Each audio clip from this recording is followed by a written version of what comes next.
Okay, let's just get it out of the way.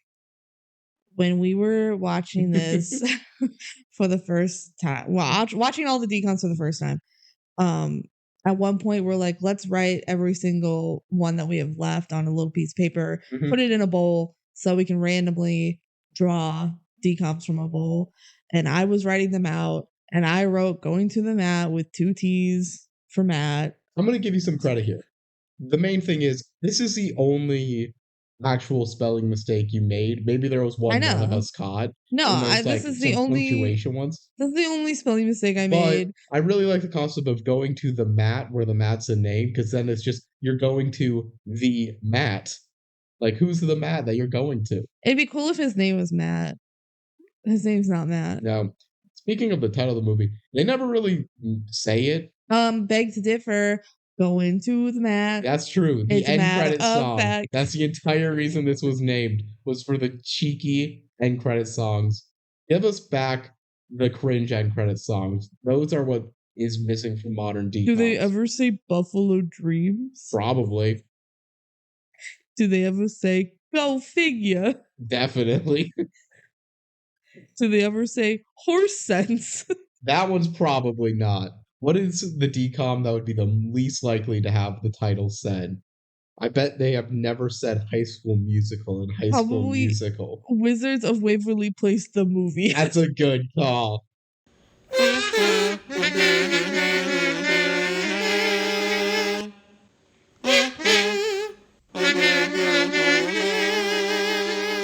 Welcome, everybody, to the DCOM Duo podcast. I'm Benji. I'm Kelsey. We're the DCOM Duo, and this is our podcast. Today we're talking about going to the mat. Heck spelled with 1 T. 1 T. Don't be fooled. Yes. Friends. It is a movie about a blind wrestler. Yeah, a blind kid that learns how to wrestle. And that's the movie. All right, let's spin the wheel and figure out what our next DCOM is. There's more to say about it. I'm a sucker for sports movies. Mm-hmm. That is very unsurprising for, I feel like, anyone listening in who has heard more than just this episode. I like sports. And sports movies are my bread and butter, my comfort zone. It's like Kelsey with romance. We each have our own little, all right, I got to get my dose of sports movie in me. So I enjoy this. This is, in a lot of ways, a very standard, stereotypical sports movie. Yep. And in a couple ways different. I had never heard of this movie before. Neither marathoning every DCOM. What year did it come out? 2004. Okay, so I was 5 years old when this movie came out. Must not have too replayed, young. You know? Yeah, I probably didn't replay too much. I was a little too young to really know about it. I feel like this is a good example of a more hidden gem, because we both have positive opinions on it. Yeah, no, I was surprised that I actually like this one. And this is a rare DCOM where the enjoyment, I feel like we've had a couple of these recently. Maybe that's just my brain being optimistic, but it's a rare DCOM that is actually enjoyable because it's trying to be enjoyable. Yeah, I don't think that's happened recently for us, but but it has happened. This is one of the rare ones where we like it because it's genuinely pretty good and not because we're just constantly making fun of it. Yep. It's just actually a pretty good watch. Yeah. Is it anything special? No. Is it hamstringed by a low budget? Absolutely. Yeah. But it's telling a story that it wants to tell, and it does it in a somewhat interesting manner. Yeah, it's a little basic, but like not over the top cheesy or anything. So, yeah. Before we keep talking about going to the mat, we have fan mail. Fan mail. If you'd ever like to send us fan mail, please do. Just do it even if you don't want to. Yeah. Email us at thedcomduo@gmail.com. No spaces, no underscores or anything. Would love to hear you. We can read it out on the air if you'd like, or if you'd like us not to, you can just say, don't read this. This is just for your eyes only, and we'll keep it quiet. Anything about going to the mat, or any other DCOM, or just life in general. Yeah. All right, what's our fan mail? It's another Tammy's Corner. Woo! Hi, Kelsey and Ben.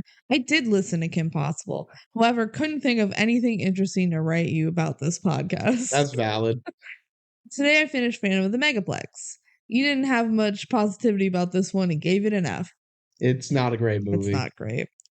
I did enjoy the talk about what movie theaters were like prior to assigned seats. I also enjoyed the discussion about how since COVID, you can just wait a few months and find a movie online. Streaming has changed the game with movies. Yeah. I mean, think about it this way. We would not be able to do this podcast if it wasn't for streaming. There's no chance we would have. Disney Plus came out. We were able to access the vast majority of Disney Channel original movies. Not all of them. What the heck? But most of them. There's 5 or 6 that you can't. Yeah. Which that wouldn't have been easy without like streaming services becoming so popular. Like Disney came out with their own, you know? Where could you have streamed all of these Disney Channel original movies otherwise? You'd have to pirate them, I think. So, yeah. Did Ben share with you that when he gets nominated for an Academy Award that he has agreed to bring me to the Oscars? I'm going to let you talk about if I've shared it or not. Yes. If he wins and gives a speech, he will be thanking me. He also agreed to this since I schooled him in old movies in his early childhood and later. The titles included Planet of the Apes, Terminator, Back to the Future, Mrs. Doubtfire, 9 to 5, Forrest Gump, Shawshank Redemption, and many more. Ben and his sibs would complain about the slow-moving style of older movies. However, I think that they liked every one of the movies that I listed. Looking forward to going to the mat. Woohoo on another sporting-themed Disney movie. Tammy, Ben's mom. Thank you, Mom. That was very kind of you to write in. I will take you to the Academy Awards if I get nominated. Don't count on myself getting nominated. I'm not currently in any film roles. But hey, maybe I'll make a career change at some point. I'm sure you'd be happy for that. If I just drop everything and move to LA to start making documentaries or something. Yeah. That could be fun. Yeah. And I think that wraps up our discussion on Phantom of the Megaplex. We never have to mention it again. Woohoo! I'm excited to never watch that movie again. Yep, until we do season 2 of... Will our opinions be the same as they were the first 2 times? Mm-hmm. Hey, some movies have changed.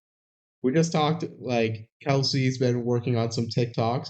We have a TikTok account, by the way, for people who don't know.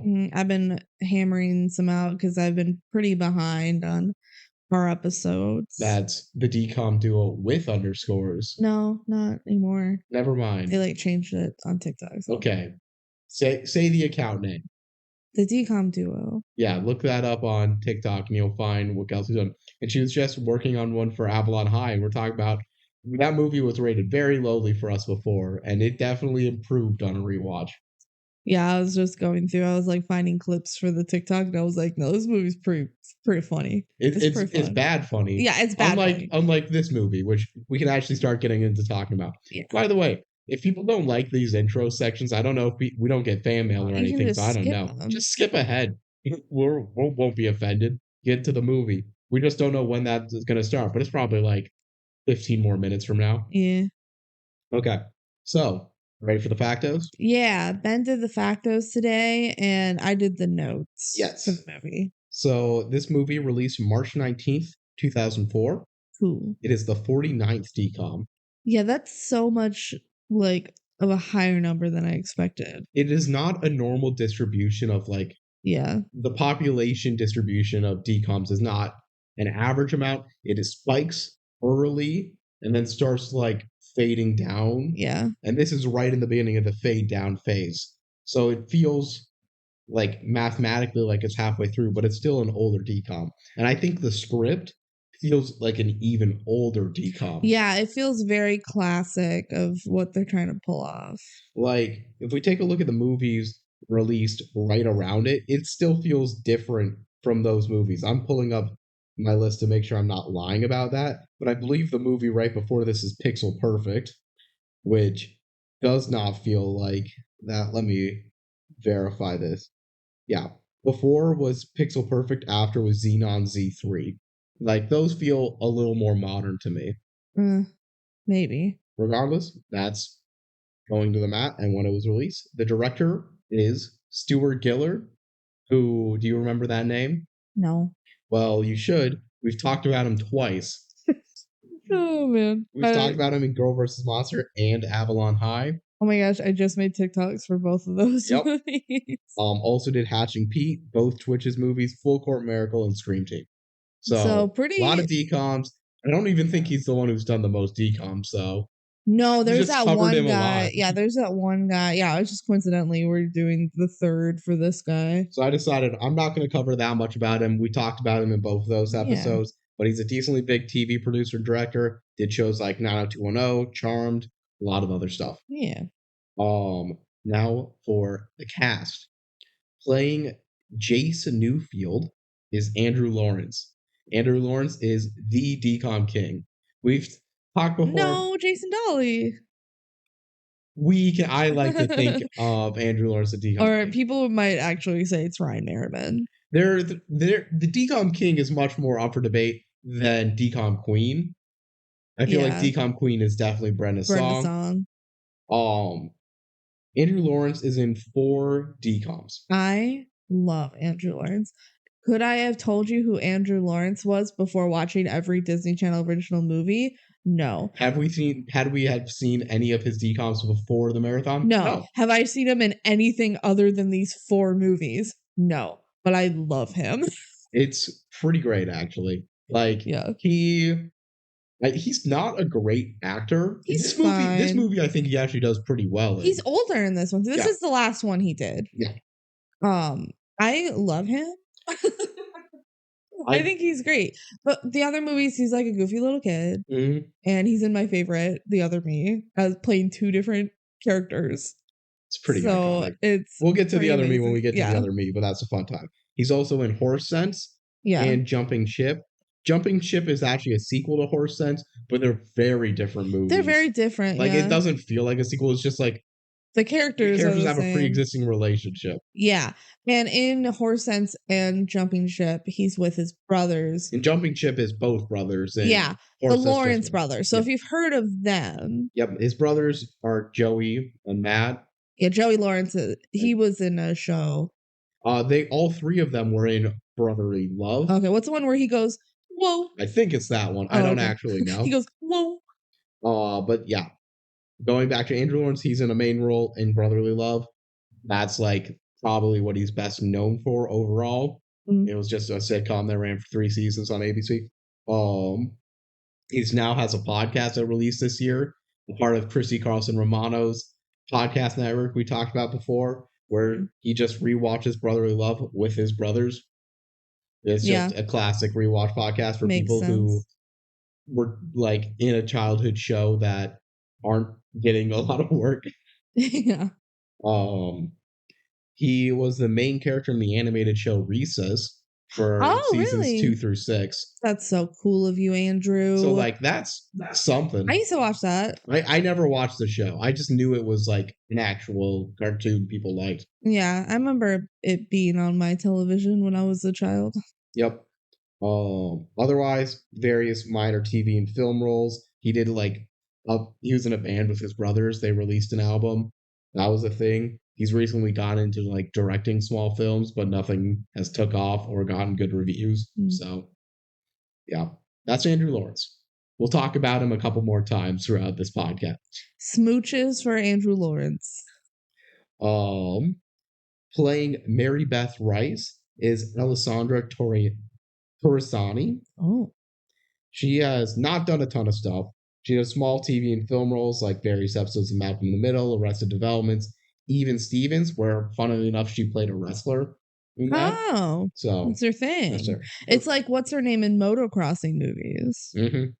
Exactly. Yeah. And we don't remember her name. Nope. Her biggest role was probably like a 5-episode gig on The Big Bang Theory, like the later seasons as a recurring role. Yeah. And not this movie. And this movie isn't a big role. No. We got to remember, these are DCOMs. These are not big. They're big to us. It was real to me. Playing Vince Shoot. So Fly. Fly, yeah, they call him the Fly. rest. They call him Fly most of the time. Is Cleo Thomas. He's best known as Zero in Holes. In Holes, that's a big role. That's a big movie. A lot of people hold Holes near to their heart. That's one that is culturally quite relevant. Yeah, especially with for Shia our LaBeouf. generation. Shia LaBeouf, a DCOM prince, may I say? Shia LaBeouf is a DCOM prince. That's a good way of describing him. Yeah, Holes is not a DCOM. It was a theater movie, right? It definitely was released in theaters. Yeah, I'm pretty sure I saw it in theaters as a kid. But that was a big deal, and that's where he really got known. Otherwise, he's only done various TV and small films, like a couple of music production things. Like he was a musician and also worked on other musician stuff. Nothing that big to talk about. He currently, since 2020, is now a Twitch streamer. That's his job. What does he play? Just a bunch of various games. He does Disney trivia sometimes. He does cosplays. Cool. He has 42,000 followers. Oh. Yeah. Good for you. Just having a good time. You know what? If I was in Holes, I would just be like, yeah, you know what? I'm just gonna coast. Yeah. I'm probably set if I just stay cool and cash in on Holes. Cash in on Holes money and that go into the map money. Playing Mr. Wyatt is the biggest star in this film by far, Wayne Brady. I love Wayne Brady. Yeah. He's so funny. He was in Whose Line Is It Anyway? He was in Whose Line Is It Anyway? That's probably what he's best known for, but he's known for a lot of stuff. He also hosted Don't Forget the Lyrics. Now he hosts Let's Make a Deal. But you've listed 3 of my first 4 lines, and the 4th one that you didn't is that he hosted the Wayne Brady Show. Oh, okay.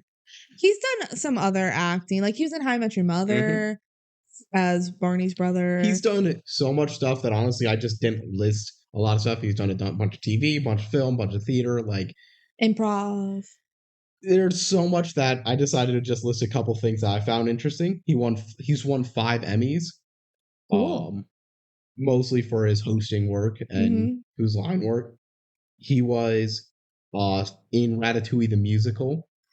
Yeah. Wait, who was he in that? Django, I believe. Okay. I didn't write the name down, but I think that's so what it was. Amazing. We talked about Ratatouille the musical in the Slumber Party podcast, so if you want to hear me talk about that a little bit more, go listen to that podcast. He was nominated for a traditional R&B Grammy, which I thought was interesting. So cool. He's very musically talented. Yes. Yeah. Speaking of that, he won season 2 of The Masked Singer. Of course he did. Which, Wayne Brady winning a singing competition. Makes sense. He's going to be one of the best singing celebrities that's not an actual singer as the main role. I don't know exactly how Masked Singer works. Do they get voted off? I believe what it is the guest judges do nothing but try and guess who the person is. And they vote, the studio audience votes on who did the best. Okay. And whoever's the worst gets eliminated and revealed. Okay. I don't actually know that's the case. I should look it up before. No, that makes sense to me. So it's just whoever is probably an actual singer. Yeah. Except Wendy Williams. Wait, is Wendy Williams an actual singer? No. Wendy Williams won, right? A little vamping. I don't think she won. I think that's just a performance people make fun of. For native New Yorker. I thought that was because she won. Masked Singer. No one opens the door. How are they on season 10 of The Masked Singer? New Yorker. How are they on season 10 of The Masked Singer? How has it been that long? It's only been since 2019. What the hell? It's just like The Voice. They keep pumping them out. Yeah, but The Voice makes more sense to me. It's because it's fucking popular. I never watch it, but it is popular. You ready for the winners? All of them? I'm gonna give all 9? All 9. Yes. Okay. First winner was T-Pain. Whoa. He's a musician. Yeah. That makes sense. I got the runner-up in 3rd place, too. Donny Osmond and Gladys Knight. Okay, I only care about the winners. Wayne Brady won. He was a fox. Oh, the fox. Candy Burris won season 3. I don't know who that is. Leanne Rimes, Nick Leahy, Okay, Jewel won. She's just literally a singer. Literally a singer. Amber Riley won one. Amber Riley won the next She was season on Glee. After. Bishop Briggs is the reigning winner. Oh, no Wendy Williams? Nope. Okay, but she sang Native New York. Wendy Williams didn't get a top 3 place. I think people just were making fun of her because she did bad. A little vamping. Ooh, ooh, ooh. Okay, let's move on from the Masked Singer. All right. Anything else about Wayne Brady? Came out as pansexual last month. He did, yeah. So Which good is for him. Awesome. I love Wayne Brady. He is amazing. All right. Now, next is playing Coach Rice is DB Sweeney.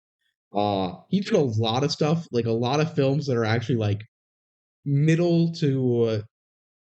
size films where they're like big enough names that I've read them on like pages before and heard stuff about them. Yeah. But nothing that like I really want to talk about or anyone else really I think would be that interested in. He's just got a solid acting resume, but not a lot of stuff that's that relevant to people I expect to listen to this podcast. I feel like he did a pretty good job in this movie. Like I enjoyed his performance. I think the acting performances all around were pretty good. Pretty good, yeah. Yeah. He was Disney related. He was the main actor in Dinosaur. That was Disney's Dinosaur. Okay. I never saw that one. Neither did I. He was also a main role in Brother Bear. Hell yeah. He told me he was Sitka. Yeah. That's the older brother that dies and becomes an eagle. Brother Bear's weird. Yeah. And then other than that, he's also done a bunch of TV appearances and recurring roles. Nothing like as a main role. He's always just like catching his paycheck anywhere. The only thing I thought would be interesting is he's the adult Aang in Legend of Korra. Which is so cool. Imagine you get to be Aang and you weren't like the original Aang because you've grown up Aang. Aren't they releasing more like content of them grown up? I know they're doing another series. I don't know what it's about. I think it's about that. They have the live action. Yeah, they have the live action coming out. They're doing a lot more Avatar content. I think that's going to be coming out. Avatar: Last Airbender. Yeah, not the blue people. Not the blue people. No one talks about the blue people. We're giving you all the chance you want to defend your favorite movie series.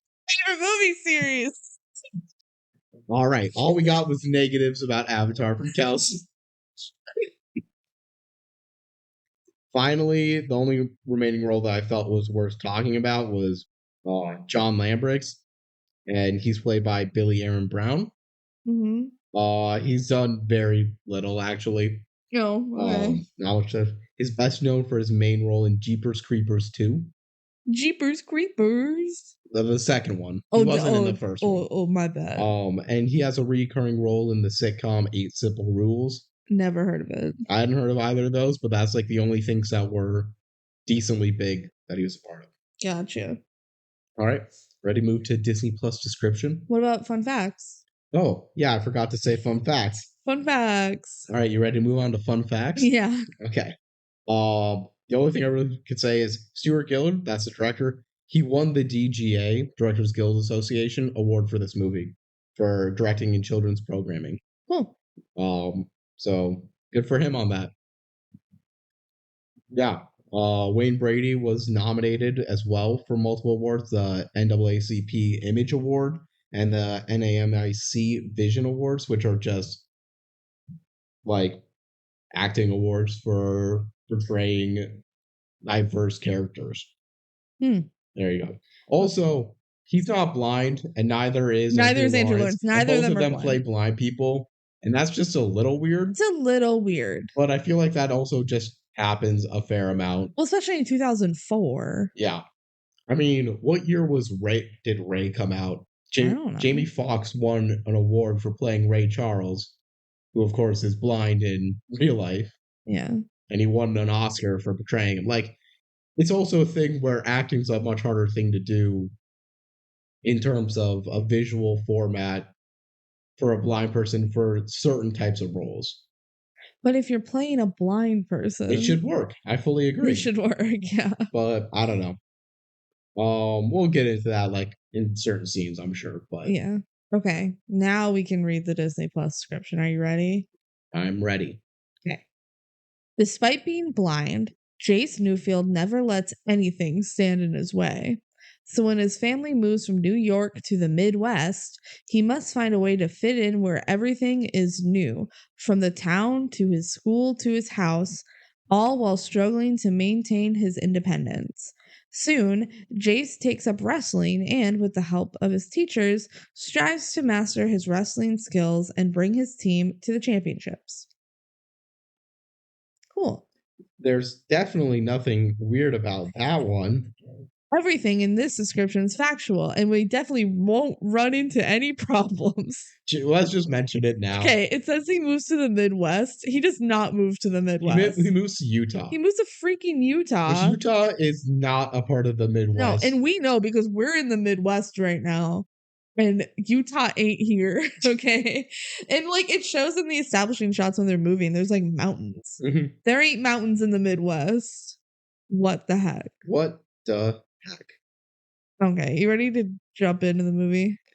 I'm always ready to going to the movie. Going to the movie. Okay, so we open up on some like organ playing. Someone's playing the organ. Pretty fire. It's groovy as heck. Okay, there's a whole band playing, and Jace is the drummer. And I wrote, he's hot. Andrew Lawrence in this movie is like, I wonder how old he was. He definitely looks way more like an older teenager. Whereas in other movies, he's a goofy little kid. But now I'm like, dang, he's hot. We mentioned at some point that this movie definitely feels like it's catering a little older than a lot of other ones are, where it feels like he's a high school senior. He might be a junior. I believe he's a junior. Yeah. But regardless, it feels like they're going for an older and not like pretending like they're younger. Yeah, usually they're like freshmen or middle schoolers, but now you can tell he's a little bit older, probably like 16, 17 years old. I can figure out how old he was for this. Yeah, tell me if I'm being weird. Yeah, let's see if you have to cut this out. He was born January 12th, 1998. Oh my god, he's my age, so it's not weird. No matter what, guys, it's not weird. Did I say 1998? 88. Oh, he's 10 years older than me. It's not weird, guys. He was 16. Okay. Which I know I'm much older than that right now, but he is 10 years older than me. Okay. The band, they're playing for like this crowd, and then we fade to a city shot, and going to the mat in big letters like drops down. I'm still just gonna say it one last time.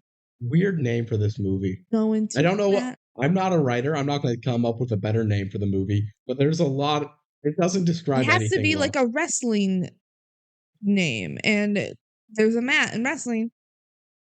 Blind Wrestling. Yeah, that would have been a much better title. Okay, Jason and his friends are in the park playing baseball, and it's like a beeper ball, like beep beep beep, so that Jason knows where it is. And they have these very dramatic cuts of him listening to the ball, like it zooms in on his ear, and everything kind of fades, and he's like, oh, he's listening so intently. Imagine in Avatar: The Last Airbender when Toph like feels the earth. They're trying to pull that off. Yeah. Well, I mean, it is just kind of a thing. The beep ball is a real thing. Yeah. Yeah. But I feel like they're being very dramatic about it. They're trying to immediately show like, hey, he's able to live his life with very minimal like changes to everything. Mm-hmm. Okay, so Jace and his friends are talking about Jace moving, and they're like, oh, it's a bummer you have to leave. And then they let Jace pitch the ball, and he listens more dramatically again. And then he buys them all an egg cream. I don't know what that is. Egg cream's the real thing. I've never had it before, but I have heard it before. So basically they're just like, here he has like really good friends, and they all really like him a lot, and they hang out. And so now it sucks that he's leaving. Yep. Moving away is always an awkward thing. Yeah. I've never moved away at like an age where I could really comprehend everything. So. No, the only thing I've closest to is in 5th grade, I was moved to a different elementary school. It was in the same district, so it's fine. Like the year after that, I went to middle school and saw all my old friends. but I was the new kid at school where everyone kind of already had friends established. So that was a little weird, but you make friends and you get over it. Yeah.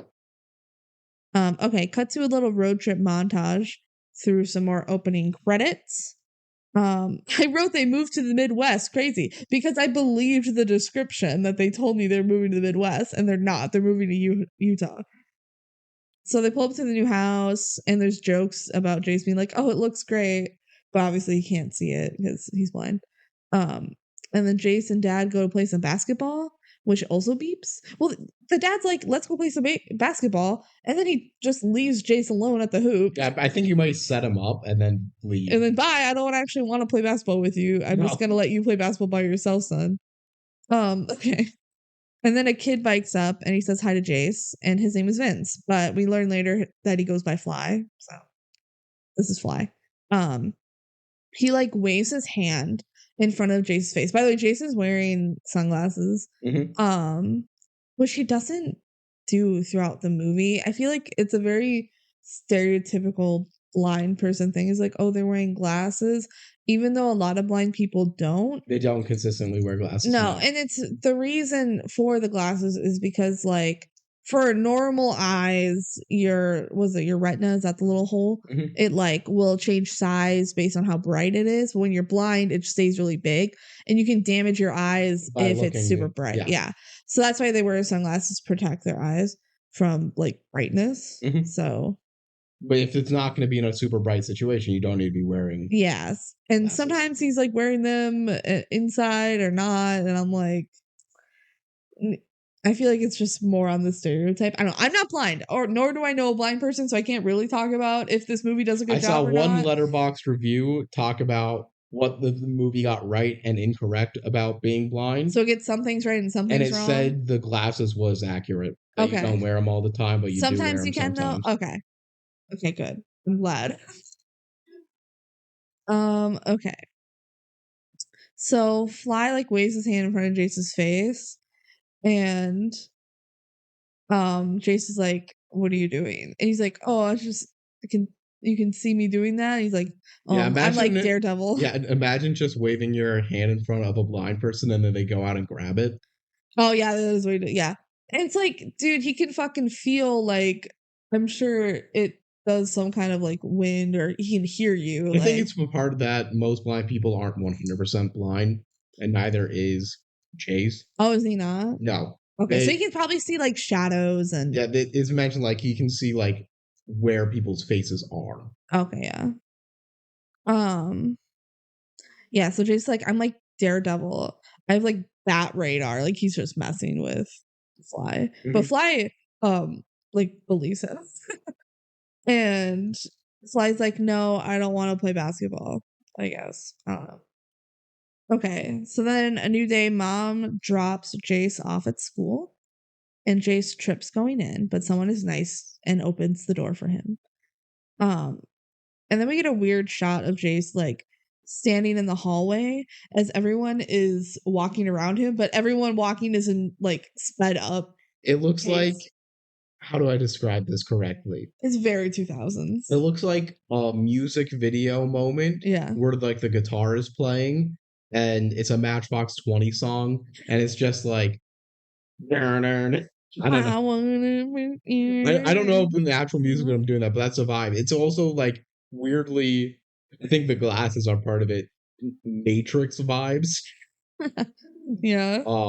Regardless, throughout this whole movie, the cinematographer is having a lot of fun with this movie. Yeah. I don't know if it's necessarily good or bad. I think it's both at points, but they're trying. They're certainly trying. They're not doing cookie cutter. And then a girl comes up and offers some help. And then Jace runs into a jock. This happens all the time in this movie where Jace has a walking stick, but he still runs into stuff. I'm like, is he just bad at using the walking stick? Apparently he just sucks at using a walking stick. Like the whole point is that you can feel the stuff around you, which I guess like in a crowded hallway, it's hard. It's hard to use it, yeah. Okay. So Jace runs into this jock. We learn that his name is John later. So this is John. So John goes, "What, are you blind?" And then he turns around and he sees that Jace is blind. He goes like, "Oh." Like, I messed up. And then Jace goes, "Look, everyone, a walking side of beef. What's your name, Farm Boy?" Like, Jace is immediately a dick to this guy. Something I appreciate this movie does is Jace is immediately a dick. Yeah. Because a lot of these times, especially on disability adjacent or like severe adversity sports movies, they act like they're just this heart of soul kind person that doesn't need to change. Yeah, I like that the moral isn't you need to be nice to blind people. The moral is Jace needs to get over himself, kind of. That's a part of the story. Yeah. There's a lot of aspects to this, and this movie decides no, like he's not a perfect person at the beginning of this movie. He needs to change too. Yeah. Because we don't know if John would have been super mean to him right away. He kind of just starts clapping back because that's the energy that Jace puts into it immediately. Jace is like, "Oh, you're a mean jock," you know? Yeah. And so John is like, "Oh, someone, like, I'd punch your lights out. Looks like someone already did." Blah, blah, blah. So they like bicker all the time now. And then they leave, and the girl is like, what the heck? Like, do you always make friends this way? Like, just kind of blaming Jace, which I'm like, yeah, Jace kind of started. How did he get his previous friends? Yeah, Jace kind of started the animosity towards him. Like, yeah, okay, the "what are you, blind" comment wasn't great, but it wasn't like overtly mean to someone he didn't know was blind. And then we learn that the girl's name is Mary Beth and that she's going to be one of his readers, which I'm assuming. Well, we see her a couple times throughout. It's just yeah, like, I'm assuming like the school just set up like, oh, we'll have some student volunteers just like help you through some readings. Yeah. And he makes fun of her saying, "Oh, what, to get some college credit?" No, she not goes, "No, for the cash." Yeah. I appreciate it. It starts to relate, like, I like that aspect of her relationship, that it's not, she's not also a goody two shoes trying to do everything. No, and she doesn't like pity him. No. She's just like, yeah, I'm gonna help you. Like, get over it. Okay, so then Jace gets to his Spanish class and someone helps him to a seat. And I wrote he's a little jokester, so Jace is probably just also being like, "Oh, I'm blind." Blah. Okay, and we learn that Jace is from New York City. So Yeah, cool. he likes talking about New York City and how it's the greatest city in the world. I also wrote Jace is trying too hard. He is making jokes at every moment. Yeah. And then, John, the bullied farm boy, is here. He's in the same class. What? Whoa, crazy. Okay. It's a music class. It's like an orchestra vibe. Like they have violins, I think, but whatever. Wayne Brady is here. Yay! He's the music teacher. He's Mr. Wyatt. Jace is on drums. And okay, so it's a very nice, like, classical song. And then all of a sudden Jace breaks out into a little rock drum solo.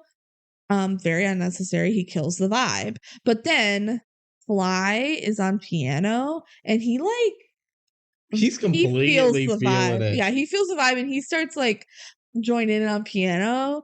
But then Wayne Brady is like, what the heck is going on? So he goes over where Jace is and he's like, wow, that's interesting. I didn't know that Bach wrote a drum solo. Like, Bach didn't know what drums were. You were trying to improve Bach? And Jace is like, it's not a big deal.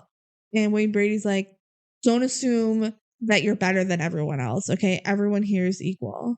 And Jace is like, you don't understand. And Wayne Brady's like, bet. Because guess what? He's also blind. What? Plot twist. And then Jace says, talk about the blind leading the blind. But he does that because he has a drum set. And then Wayne Brady goes, haha, shut up and play your music. He doesn't say that exactly, but that's basically what he says. Okay.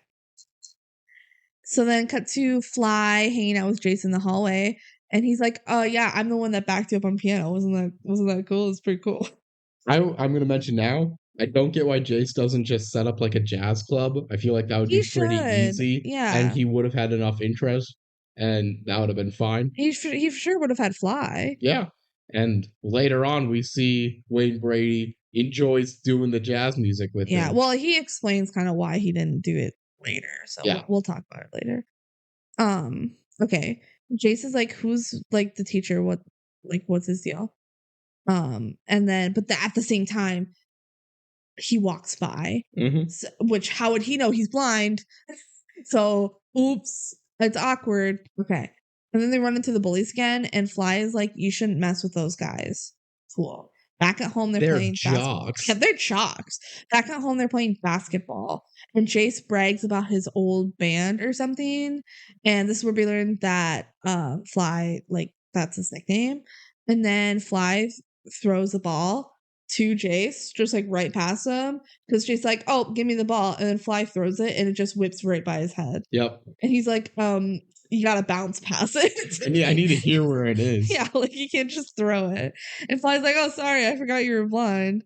And then they also joke that Jace is better at basketball than Fly is. Fly is very much not sports kid. No, he's just a little scrawny kid. Like, y'all know Zero from Holes, right? It's the same kid. Like, he's small. Yeah, he's small. Cut to basketball in the school gym. We figured out that it's a gym class. They don't really tell us, but we figured it out. Coach is like, okay, guys, we're gonna do basketball. And then he goes over to Jace and he's like, oh, hey, you should just use this time to like work on your homework. And Jace's like, oh no, like I can totally play basketball. I play basketball at home all the time. I have this beeper thing that like a beeper on the ball and a beeper on the hoop. Yeah. Beeper on the ball and a bounce pass only rule. Yeah. And coach is like, oh, well, like I'll definitely look into getting one of those, but I don't right now, so you should just go over and do your homework. So he does. And the jock's like, snicker, like whatever. So this early on is just a lot of like little scenes of just kind of like establishing what life is like. Yeah. At Which a new school is bad for taking notes, but like watching the movie, it's fine. And it definitely picks up as it goes. We just kind of got to establish the vibe here, establish our characters and what's going on. Okay, cut to Spanish class. John sucks at Spanish. Jace is good at Spanish. And then John steals Jace's recorder because he like records the lectures because he can't take notes. He can't take notes. He doesn't have one of those little typer things that writes in Braille. Won't be surprised if those didn't really exist at this point. I think they did. Did they not? I was thinking like computer wise, computers don't really. Oh, I've seen one where it's like a little typewriter and it goes ding and it writes in Braille. Maybe. So I would think that exists, but he doesn't have one of those. He's recording his notes. They never show him reading Braille. No. He should be able. He should know how to read Braille. I assume he does. But like that's not an exciting moment. No. So they steal his recorder, and on the recorder, Jace is like talking about how much this place sucks, like Utah in general. And then the fire alarm goes off, and Jace is like struggling to get out. Like nobody's helping him, which is pretty lame. And then he gets knocked down, and he loses his stick, and then he like gets stuck at a door. But John actually grabs him and kind of like drags him outside, and then everybody's staring at him, and it's weird. And then it cuts, so we don't really elaborate on how awkward that was. It was John that helped him. Like, do you see this as John helping him or hurting him in the moment? I think it's help. I think it's help too. I think it's help. I think this is where we get to see like there's more to John than just mean jock. Yeah, and I fully believe that in the beginning when they first met, John wouldn't have been such a dick if Jace hadn't just immediately made fun of him. Yeah. So I don't know. It's interesting. Cut to Jace doing his own band practice at home. He also plays the guitar. And then he likes music. That was his thing before this. Yeah. And then he does a slow motion drum solo. And the parents are listening from downstairs. And I wrote, why is this so dramatic? The cinematographer really wanted their paycheck. Hell yeah. All right. New day at school. Mary, Beth, and Jace are studying. Jace is like, the people here suck. And they don't know how to act around blind people. And Mary Beth is like, people just think that you're a snob and that you're annoying. Mary Beth tells him what he needs to hear, which is the fact that a lot of this is on you. Yeah. She like literally just goes like, you're being woe is me He's doing the thing where he's anticipating people making fun of him. So he's like trying to get ahead of the joke. And instead of people liking it, it just comes off as snobby. Yeah. Like, dude, people don't care that you're blind nearly as much as you think they do. Yep. And that's both in a positive and negative way. Yeah. Jace is like, I didn't want to come here. And Mary Beth is like, well, too bad. You're here. So lose the attitude. Good job, Mary Beth. Okay. Cut to a football game. The only time there's a football game in this. Yeah. And like John plays football, but then it ends because then he's a wrestler. Maybe his winter season was wrestling season and football. Because I actually thinking about it, multiple kids that I knew in high school did wrestle and football. My dad did, yeah. So I'm guessing football is a fall sport and wrestling's a winter sport, and we just don't see that first. So you think it cuts to winter like throughout the movie? Yeah. Although we don't see snow on the ground, and you'd expect Utah to snow, but maybe they're southern Utah. I have no idea. I don't know.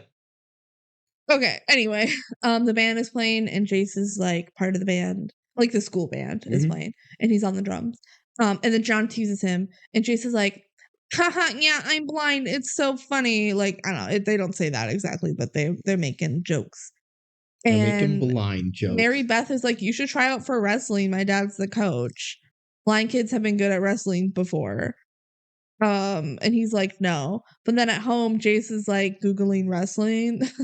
And then okay, so he calls Mary Beth, which to dial her number like that, he's blind. He doesn't read the number. He memorized her number. Okay? I mean, yeah, I could believe it. Don't forget, they've been talking for like at least a couple weeks because she's her reader. I don't think that's that weird. I think it's just kind of funny to call someone up, say just, okay, I'll do it. Yeah, he literally calls boop, boop, boop.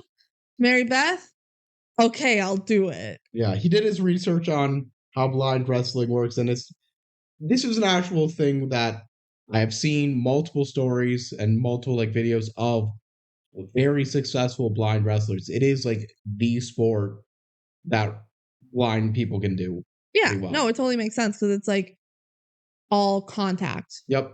And they say explicitly the only thing that's different is how you start positions. Cool. You start touching each other. Yeah. And you're allowed to like go away from each other after that. But yeah.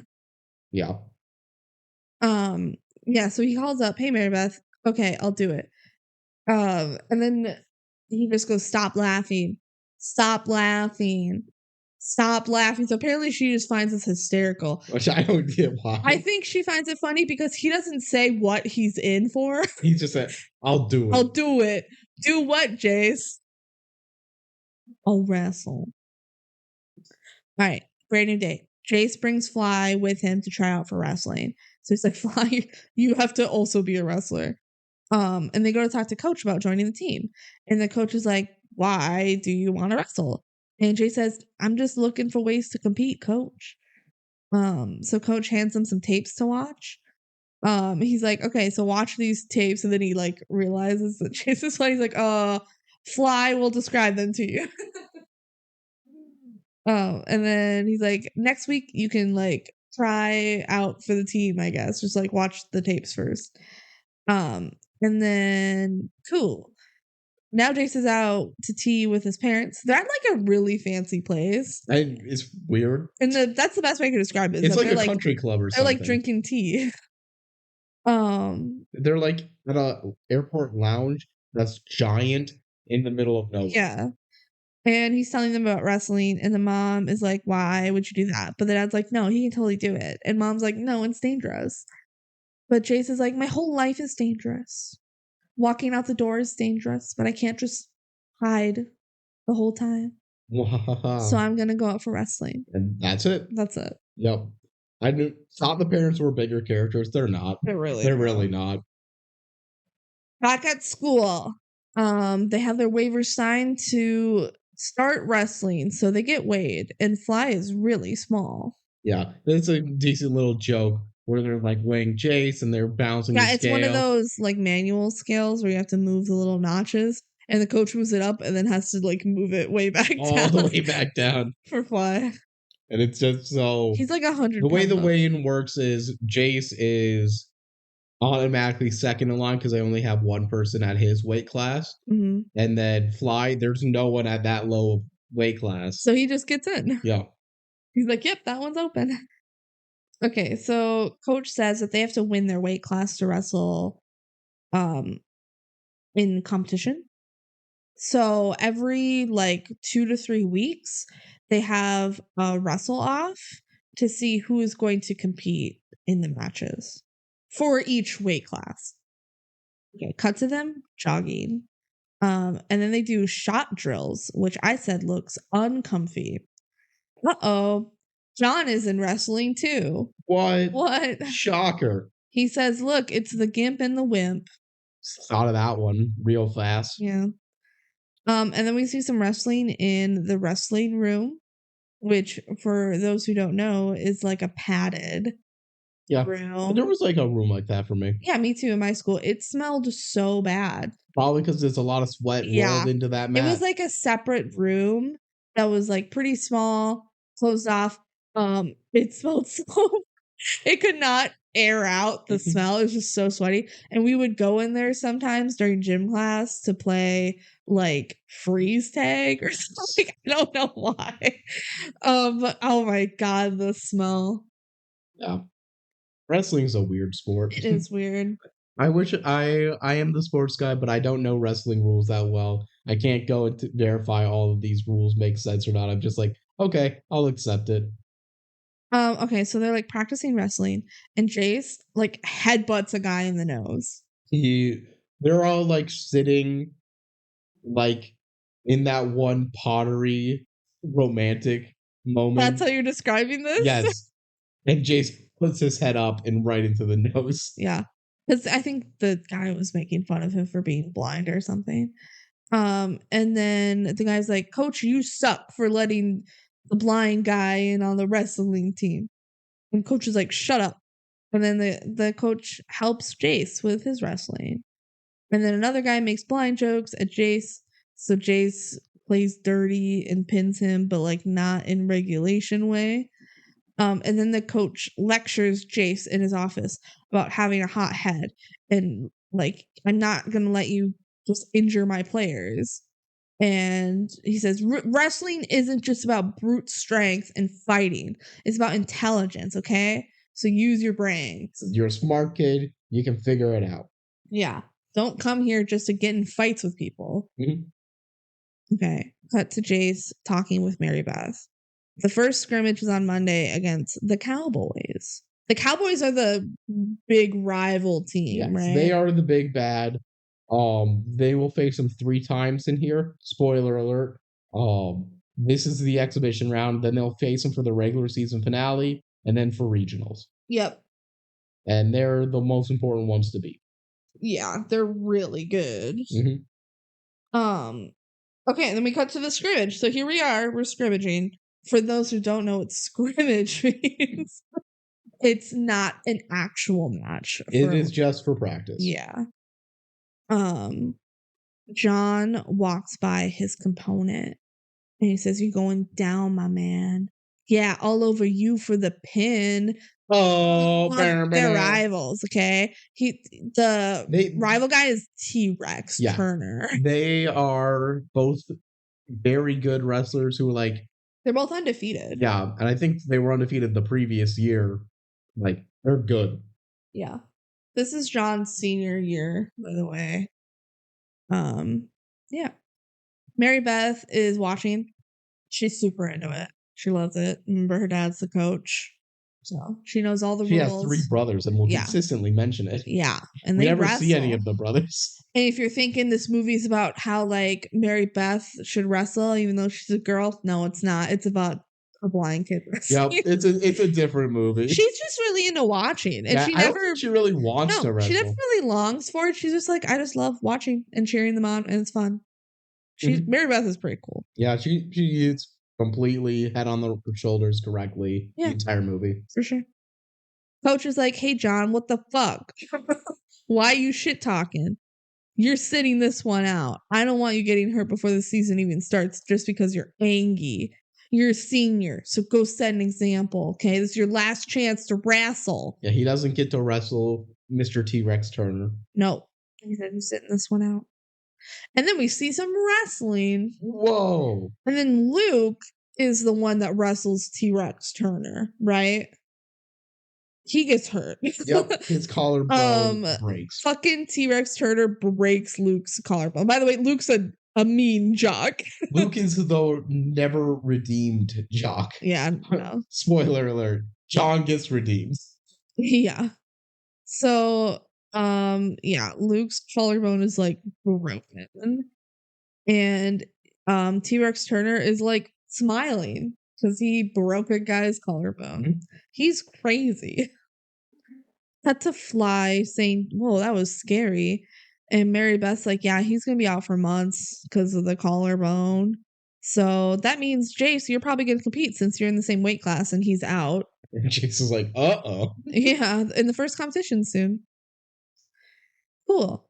So cut to Jace talking to his parents. Mom is like, "We can go to your first official match this weekend." And Jace is like, Jace says, "No, you're not allowed. I don't want you to. Not until I know what I'm doing." And the parents accept that reluctantly. Yeah. So is it because he's like, I'm not good yet? Or is it because he just saw Luke get his collarbone broken? He's like, I don't want my parents to see me get injured. I think it's more so he doesn't feel confident in himself to perform. Yeah. But then like he drops it so fast and the parents start coming to the meet. So he doesn't drop it immediately. Like, there is an explicit we never see him say, "Okay, you can come now." He doesn't, but there is a moment where he starts doing better, and it's right then when he's allowed to go. It's when he like works with Mary Beth slightly. Oh, that's when he lets his parents go. Yeah, no, I think you're right. Okay. Cut to the locker room. John is like, "I hate Jace. He shouldn't be here. He shouldn't be here, but people are worried about being politically correct." I want to mention, they explicitly say the words politically correct. Yeah. It is just kind of jarring to think about the fact that in 2004, people were talking about being politically correct. Yeah. That's like just mentally a little off to me. I don't know. It feels like a very modern take. Yeah. Yeah. Cut to Fly losing his match, which is a bummer. But Coach says, "Hey, you're doing some good work. Like, keep trying." Yeah. Like, he's being really supportive. I really like the coach. The coach, yeah. Every character has some flaws. The coach is probably the least flawed. And Mary Beth. They're just well put together and very courteous and kind about everyone's personal situation. I just like always agree with the coach's take, pretty much. Like, I think he's a good coach. Great role. If you want the coach to not be like a character with flaws, really, where he has some but like not major, this is how you write the coach, where every piece of advice is like good life advice, making a good choice for how the team should be run, defending the right people. He's just a good guy. Yeah. Cool. Which is fun. All right, Jace is up now.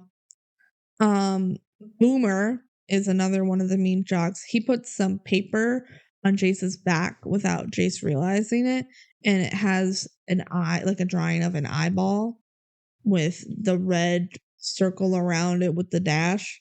To be like, he can't see. So Jace doesn't realize, but the coach sees it, and he just like casually goes up to Jace and is like, "Oh, hey Jace, like, yep, you're up next," and like just takes the paper off without Jace ever knowing it was there. Which it's such a good way of dealing with it. It's a good call because you don't want Jace to get all pissed off about it. But then he doesn't just let it be either. He goes over to the jocks and he's like, "What the hell is this? You guys are disrespecting yourselves by disrespecting your team." And John goes, "It was just a joke, coach." And he goes, "No, jokes are funny." Great clapback. The coach. He's so good. Good scene for him. And then Jace wrestles and it doesn't go very well, and then he loses. Yeah. Basically, he's not good at wrestling in his first try. What match? Like, come on. You expecting him to win? He's not. And then we get a little kind of training montage of like wrestling practice cut in with Jace and Fly like losing their matches all the time. And Mary Beth is like, "Oh no." I don't know why I wrote that. That must have happened in the movie. I wrote it down. Okay. Cut to Wayne Brady chilling outside on the He's bleachers. just sitting on the bleachers He's listening of the to music. football stadium for whatever reason. Yeah. And then Jace comes over and he's like, nice music, it's funky. And they talk about music. And then Wayne Brady's like, what's up? And Jace's like, I know that we haven't gotten along great. I'm just having a hard time, and I think you're the only person who would really get it. Because he's blind. And Jace says, I'm having a hard time with wrestling. I wanted to be part of something where being blind didn't matter. And then Wayne Brady's like, why wouldn't you be in music? Like, I know you like music. Mm-hmm. And he does really like music. Yeah, and Jace is like, it's such a stereotype, though. The blind person doing music, like Stevie Wonder, Ray Charles, like.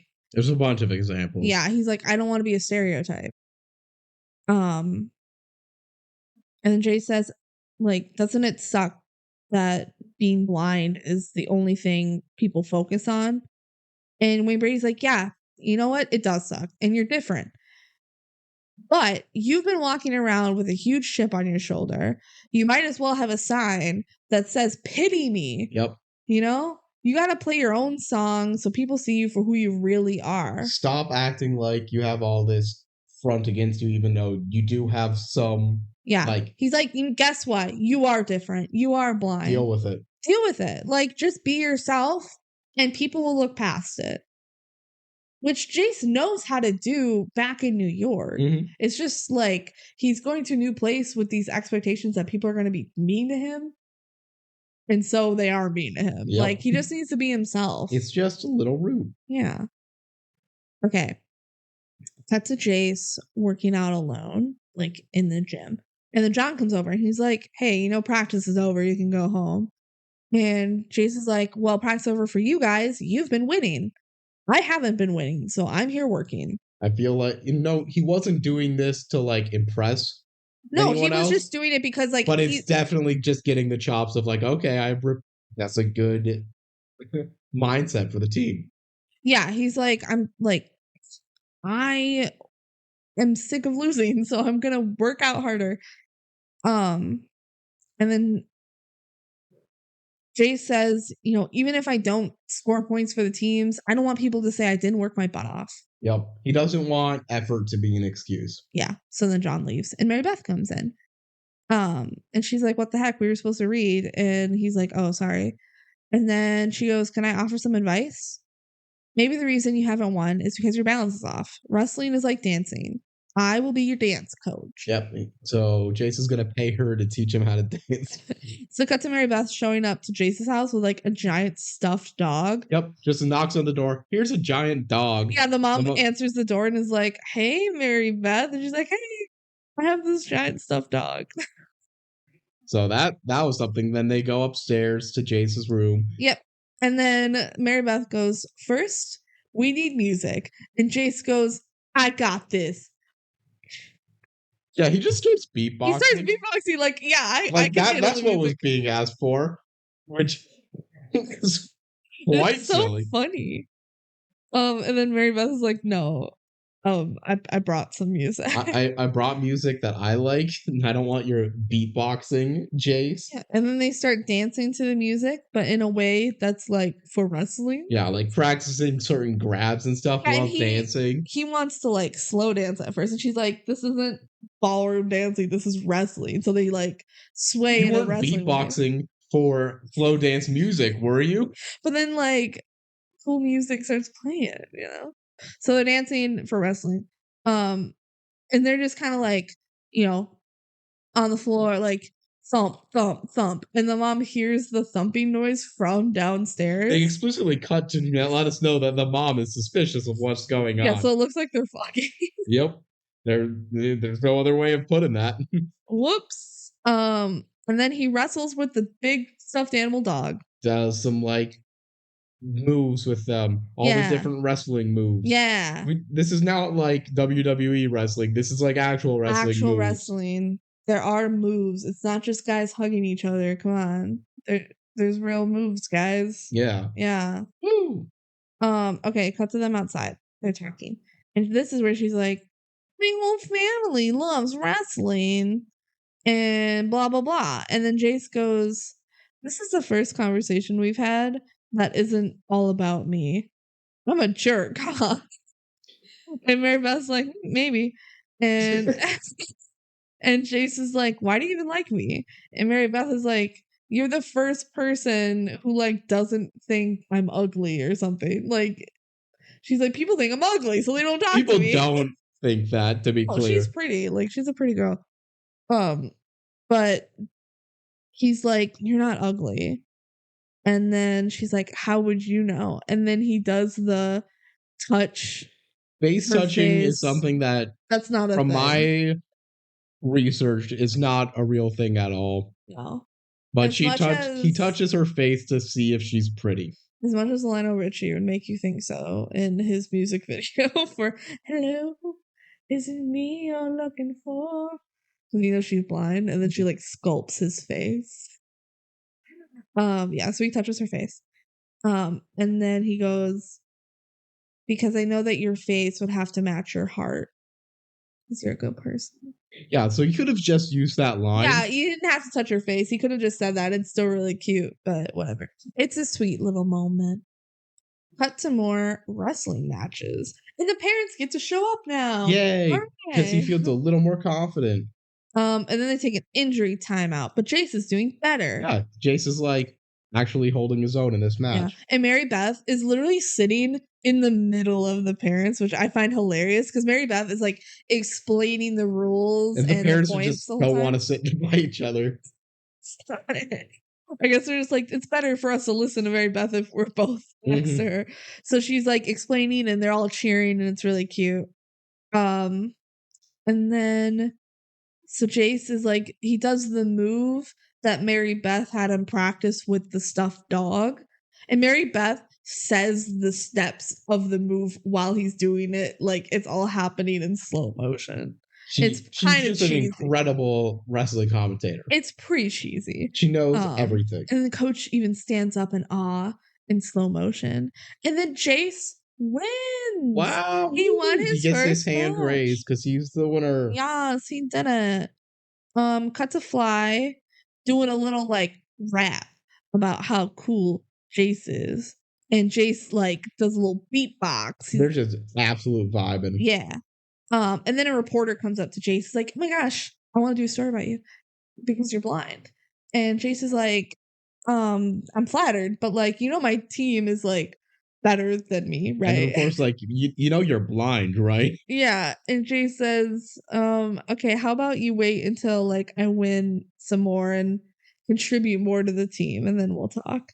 Like, Jace wins one match. And the reporter's like, oh my God, this is an amazing story because the blind kid won one match. And Jace is like, no. Like, my team is much better than me. Imagine if they did make that story and you're the one kid who lost to him. And you just hear everyone else has lost to him this year. It's like going home after you lost your basketball match to a dog. No, it's not, guys. No, it's not. Yeah, I feel like you might want to retract that a little. I just love that Air Bud joke. It's like, imagine going home after you get beaten by a dog. The dog's good at basketball, and there's no rules against it, babe. No rules saying a dog can't play basketball. There's no rules saying a blind kid can't wrestle. Okay. So now in Spanish, it's the end of class, and the teacher talks to John about how much he sucks at Spanish. And he says if you fail Spanish, you can't wrestle. And John is like, I just don't understand Spanish. And the teacher's like, it's like a foreign language to you. He's like, yeah. He's like, well, guess you need a tutor. And then Jace appears. Yeah, he's just kind of out of nowhere. Yeah. And he speaks in Spanish. And he's like, I can help you. And John is like, you'd help me even though I've been a little mean to you. I think he says even though I've been mean. I don't think he's done a little. He admits to being mean. Even though I've been a little meanie pants. And Jace says, hey, I know I haven't been the easiest guy to be around either. So John's like, okay, you know what? You help me with Spanish. I'll help you with your weight training for wrestling. Cool. Peace. Deal. Done deal. Cut to them training with the weights, and like practicing Spanish at the same time. And then Jace like turns on his recorder while they're talking. I guess he has like music on his recorder. Yeah, he was recording some music. Yeah. And John is like, this song's cool. And Jace is like, yeah, I made it. Pretty cool. Pretty cool. They actually never bring up, he says, that, yeah, that's like a fight song I'm working on. They never show that off the end. Maybe it's the end credit scene of going to the mat. No, matter of fact. Oh, and then they go over to practice wrestling, and John like body slams Jace a bunch of times. So that it actually will come back later. So we'll talk about it then. Okay. Cut to Jace just like shredding this acoustic guitar, or is it not an acoustic guitar? Is it an electric guitar? It might be. No, I think it's acoustic. I think it's acoustic. He's in the like music classroom and he's just shredding on this guitar, and having a good time. Wayne Brady comes in and they're both wearing sunglasses. Just look cool. No, it's probably like, yeah. Cool. So Wayne Brady gets on the drums and they like jam out. Yeah, they're just having a good old-fashioned jam sesh. Wayne Brady's like, his name's not Wayne Brady, but whatever. No, his name's Wyatt. But like, Wayne Brady. We've called him that enough. Yeah. He's like, you should have eaten lunch. But he's like, I wasn't hungry. And that's enough, apparently. Yeah. And then they're jamming out and they finish. And Wayne Brady's like, told you could be a team player. And Jace says, I took your advice and I got that chip off my shoulder. And he says, thank you. And then they jam some more. And Wayne Brady's like, yeah, thank you, Salt Lake. Woo. So it's just a cute little moment that Jace is like acknowledges, like, hey, you helped me out. Like I took your advice and things are better now. So yeah. Okay. Cut to match number 10. Wrestling match number 10 versus the Eagles. John got the pin. Woohoo! Way to go, won. John. Woo, we support each other now. And then Jace is up and Jace wins. Woohoo. And then Luke, remember Luke? He's the one who broke his collarbone. Yeah. He is sad. He's angry. And he shakes his head. So then the whole team now is happy for Jace because he won his match, except for Fly. What? Well, and Luke. Yeah. I already talked about Luke. Well, yeah, I just want to make sure everyone knows that it's everyone but those two. Yeah. Luke's not happy for it. But Fly is the surprising one because Fly is like... They're BFFs. They're BFFs, right? So after the match, Jace is like hanging out with the team. They're all buddy-buddy now. And he's like, hey, Fly, we're all going out to pizza. You want to come with? And Fly's like, no thanks. I don't want pizza. Fly's all sad. So you can tell he's like a little sad and jealous that Jace is now like friends with everyone. And Fly... good at wrestling. Yeah, and Fly just feels like a little Remember, bit of Fly never wanted to be on this team. No, he didn't. Okay, so then... We'll get back to that in a little bit. But right now we get Luke. Remember the guy that was injured? Remember him? He's arguing with Coach about coming back to the team. The coach says, no, it's only been 5 weeks. Like, you need to take it slow. And Luke says, I'm all healed up and ready to go. And Coach says, you'll be more valuable to me next year as a senior. I don't know enough about medicine. I feel like 5 weeks is not enough for a collarbone in any way. I don't think so. So that's weird. Because Mary Beth said like a few months. Which I feel like is more accurate to what I know about broken collarbones. But regardless, like, they've also done 10 matches since he's got hurt, which feels like a lot to me in the 5 weeks. Can you not do like 2 matches a day? A day? Like if they... And then they would be ready in 10 days. 5 days. Not what I meant. I meant like if they wrestle on Saturday, can they do 2 matches on a Saturday? I don't know. I don't know either. But I feel like that's kind of surprising. But I don't know enough about wrestling to call BS. That might be accurate. Yeah. You know about wrestling? Let us know. Sure. Just say, I know about wrestling. That's all it has to say. We just need to know that some people know about wrestling, okay? Coach says it'll be more valuable next year as a senior. We're going to take a few more weeks off, okay? So then in the hallways, Jace is like a cool guy. He's getting dapped up by everyone. Yeah, everyone's like, hey, Jace, you're pretty cool. You're a cool guy. You're a cool guy. It's Luke. What? Luke pushes Jace And it's like, you wrecked my life. You took my slot. And then Jay says, I earned my spot. And coach likes me. So fucking deal with it. And John is like, hey man, chill. Like Jace is talking to Luke this is. Yeah, sorry. John is talking to Luke right now. He's like, hey man, chill. Like Jace has been winning lately. And Luke's like, oh, you're defending him now? You're defending him? And John goes, I don't need to defend him. He can defend himself. So Jace goes to coach. He's like, coach, I want to face off against Luke to determine who gets the 145 slot. Mm-hmm. And coach is like, no, I told Luke he isn't ready. And Jay says, well, he thinks he is and thinks that you only let me in for the freak factor. Weird way of describing. I know. I feel like they could have said that better. Like, Jace is a little freak, so I get it. Jace is a little freak, isn't he? And then coach says, hey, now, I've been coaching for 15 years, and I have never once made a call that was not in the best interest of my team. It's best interest of the team. I'm going to call BS on that, but I don't have any explicit examples. I just don't believe. I believe him. I think he's the best. I think there was probably a time when he was like a parent because his sons all did wrestling and was like, you get to wrestle, and it either was his son wrestling or not wrestling, and it shouldn't have been, and he was biased by his own cognitive personality. It's all speculation. It's all true speculation. And coach says, if you want to think of yourself as a freak, go ahead. But I see a kid that's worked his tail off and earned his slot. Pretty good. Like support. Yeah. Saying no, you don't even get the chance to defend yourself here. You got it. That's Mary Beth talking to Jace. I mean, she's like, y'all never think about how hard it is for my dad, okay? Like, it's not easy with all of you guys constantly complaining about getting your slot or whatever. You're like a bunch of babies. And Jace is like, I screwed up. I'm sorry. I screwed up. I'm sorry. And he says, like, do you want me to go apologize to him? And Mary Beth is like, I don't care if you apologize. Do what you want. And then he kisses her. He kisses her right there. This is so, like... It was so random, but it's also so good. I think you just like Eddie kiss. Remember? This was a good kiss. Shut up. I feel like this is such a random kiss. Like, there was development between their relationship before, and I get that. It really comes out of nowhere. It's so jarring. It is, yeah. And he's like, oh, you said do what you want. And she's like, whoa.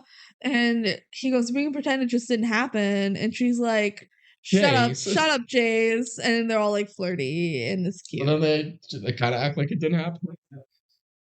Yeah, they don't go like super into their romance, but they did kiss right there. And there's other times that they would kiss, but they didn't. Yeah, that's the only time they kiss in the whole movie. Weird. Yeah. It's a weird kiss. Did they like late in production realize they never kiss? We never have a kiss. We got to put him in some way. Cut to Jace playing basketball, near his house where he first met Fly. And then he hears Fly on his bike. And he's like, come on, Fly, come talk to me. And Fly comes over and Jace is like, if you want to keep avoiding me, you got to stop wearing that stank deodorant. And Fly's like, man, you with your supersonic senses. Like, I still fully believe that Fly thinks that Jace is like Daredevil. Yeah.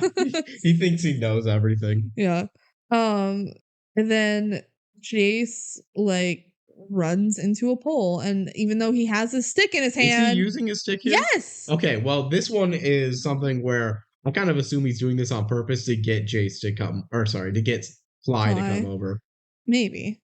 But he, like, has a stick in his hand, and he still runs into a pole, and I'm like, what the heck? What is your stick for? I think he's just doing it so he can talk to Fly. Okay.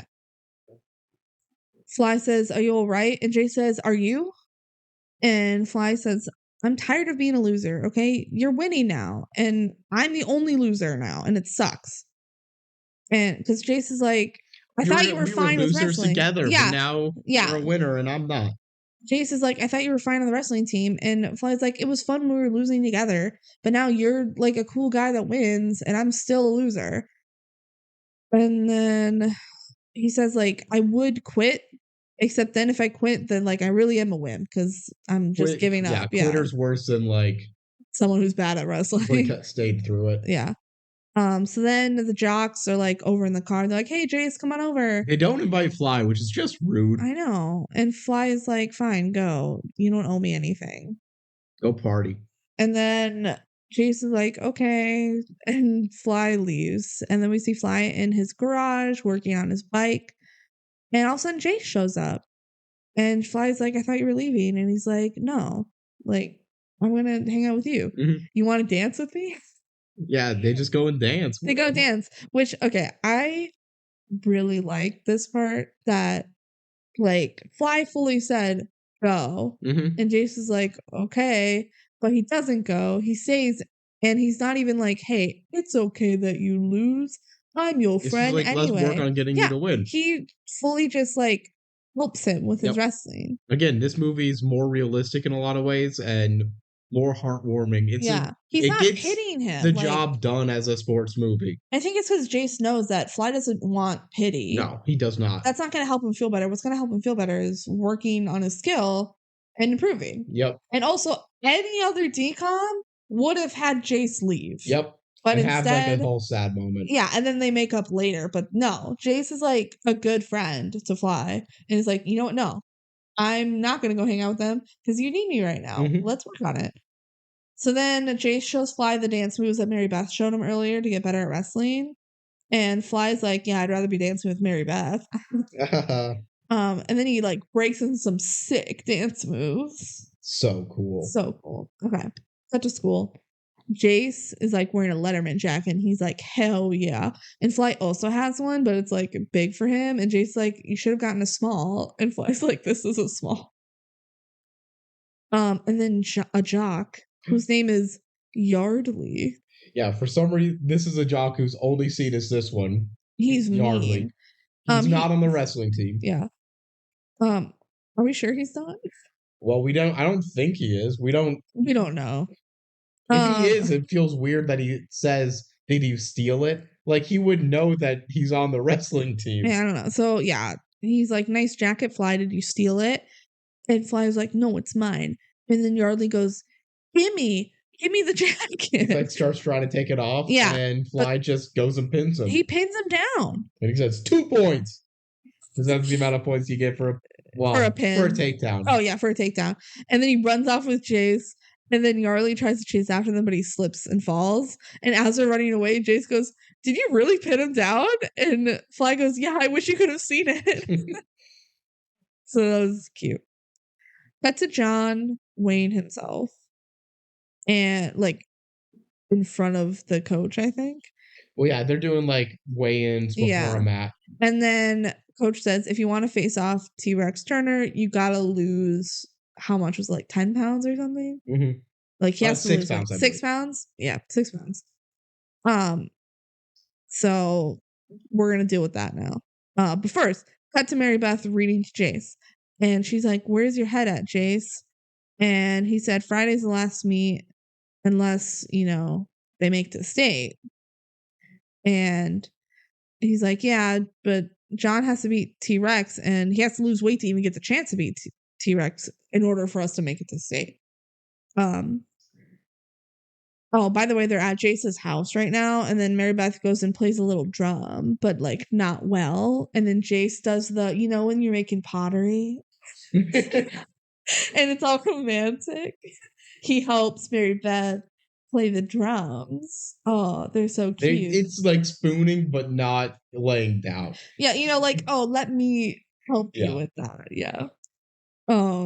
Meanwhile, John is like working out like crazy, and we get these cuts of like John basically killing himself to lose 6 pounds, and Jason Mary Beth being a little silly. First, and it's just he's dying, and Jason's just like, drums. We're wearing silly glasses.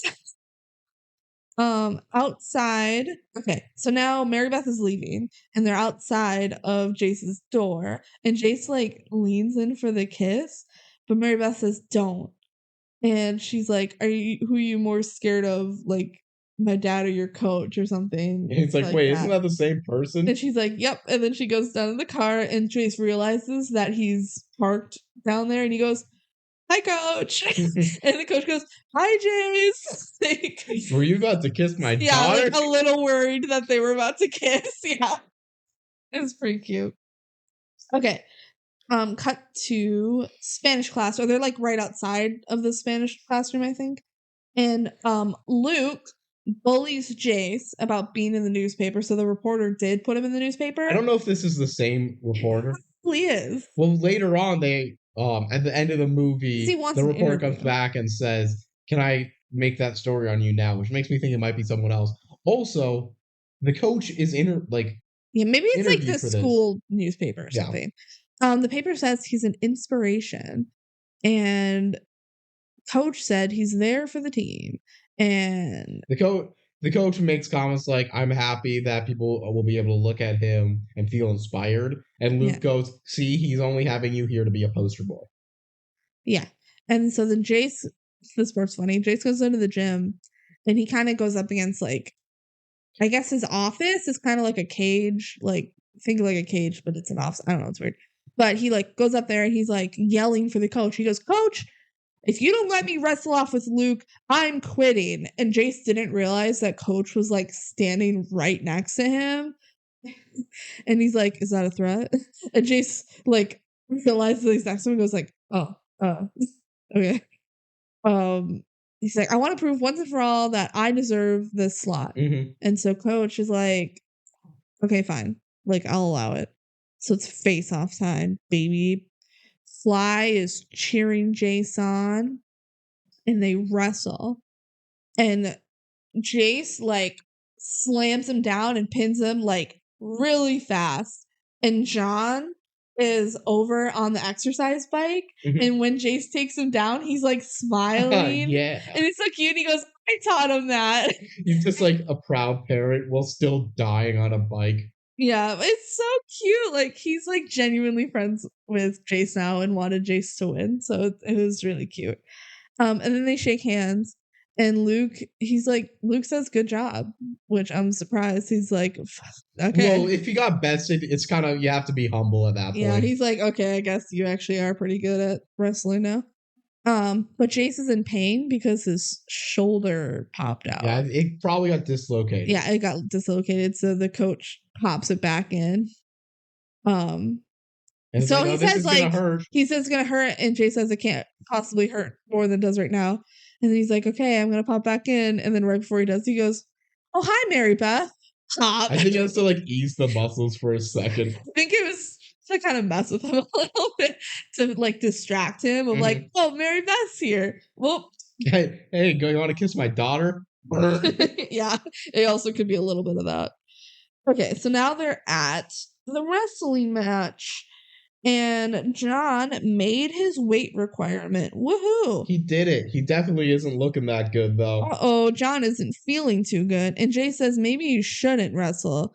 And John says, "You don't get it. You don't get it. This isn't just a sport for me. It's all I got. I don't do music, okay? This isn't your dream, Dad. This is mine. I suck at school without wrestling. I don't know who I am, okay? And how sad is that?" That's all we get for that scene. Like, it's just, the characters are interesting, I think. And boy, do I love me. I said this when we were watching this. Boy, do I love me a bully that like becomes your best friend by the end of the movie. A redeemed bully. I love it. It's done. I love it. It's a great trope. We love it. And this is one where they actually like earn it a good amount. They go through like a whole cycle of it. Another little Andrew Lawrence movie called The Other Me has a bully that becomes your best friend. And that one is less deserved, but it's so good. It's even better. It's even better. Okay. So now Jace is wrestling, right? And he wins. Cool. I'm not going to describe all the wrestling matches because we don't know wrestling well enough. I'm the person who's like, it's a sports movie. Sports.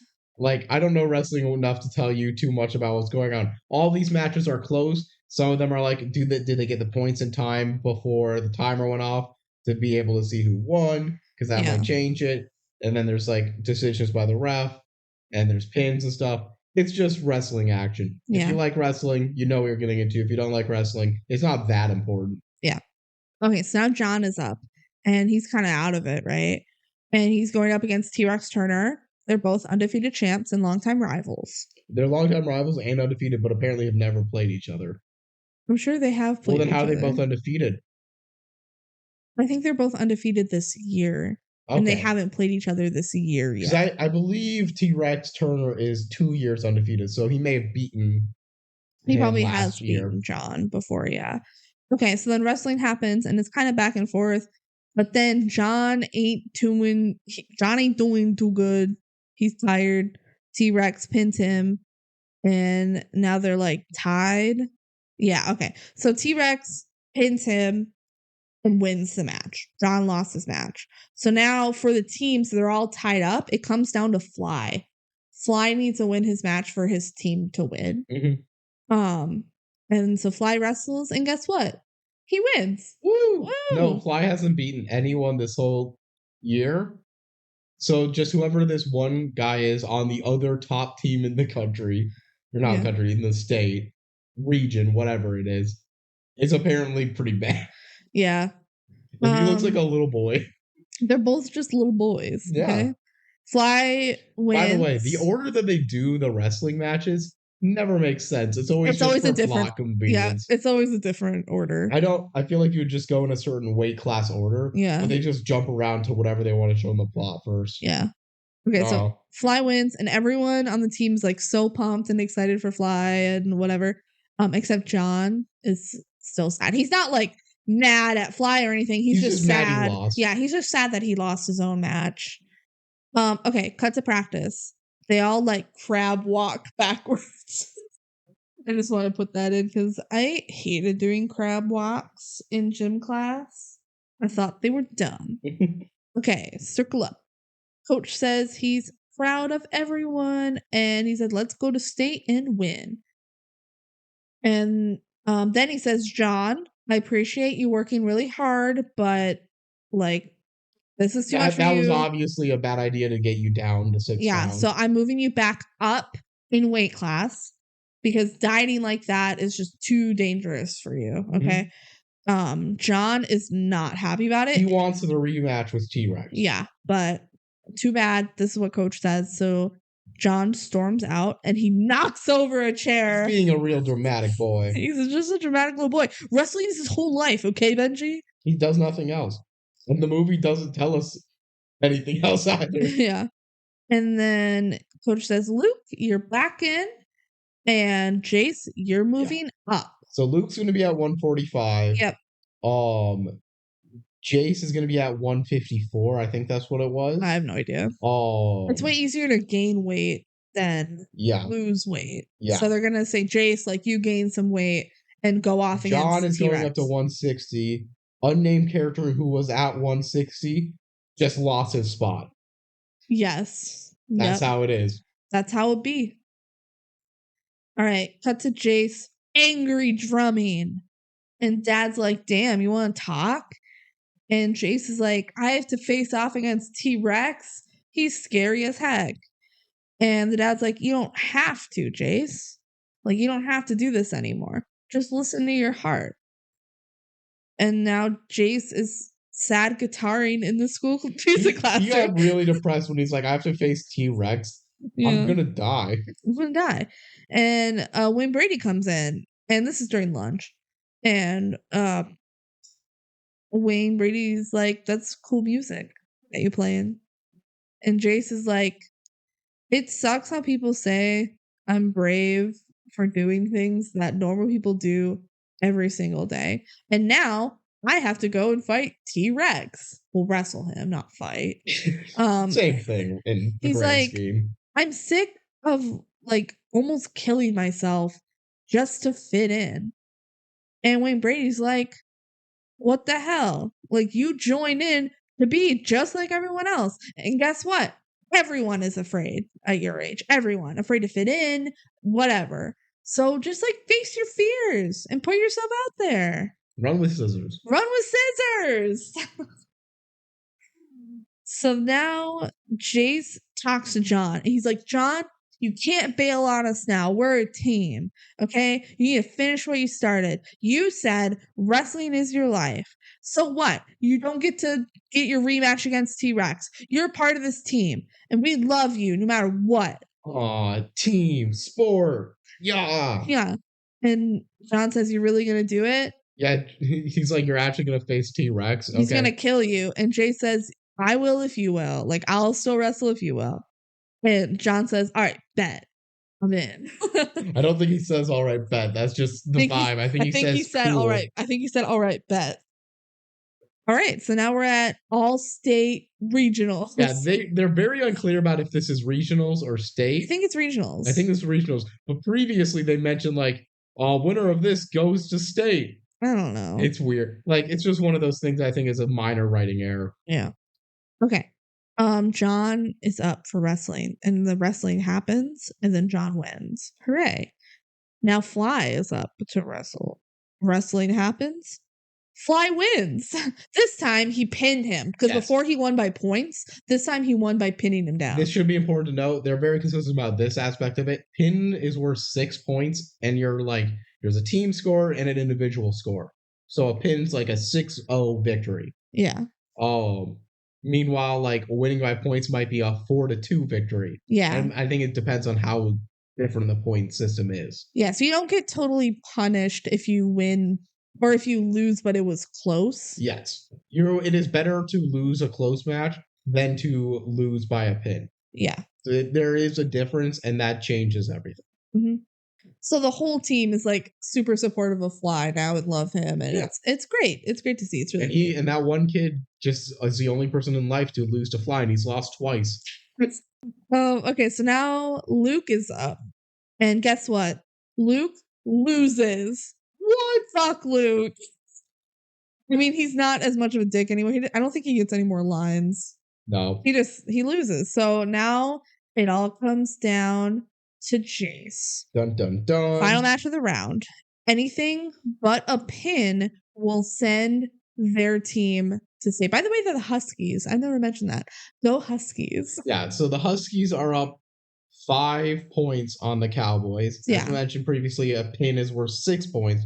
So if T-Rex pins Jace, it's over. It's over. But if any other result happens, the Huskies win. Yeah, so everyone's pumping up Jace. All right, you got this. Okay, so the match starts. Jace isn't doing super well, but he's also not getting pinned yet.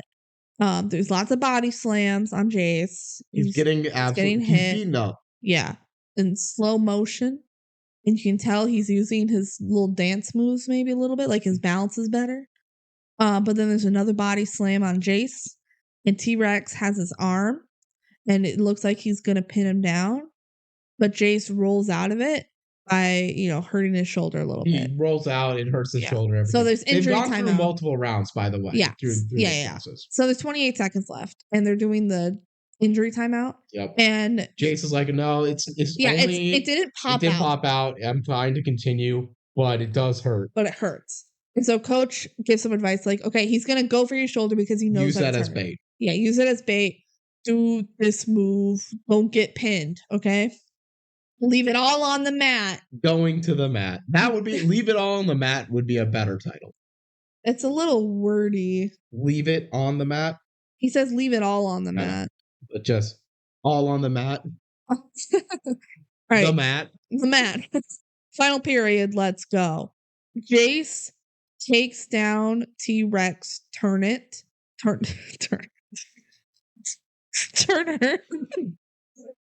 But Turner reverses it. Whoa. So Jace rolls him over.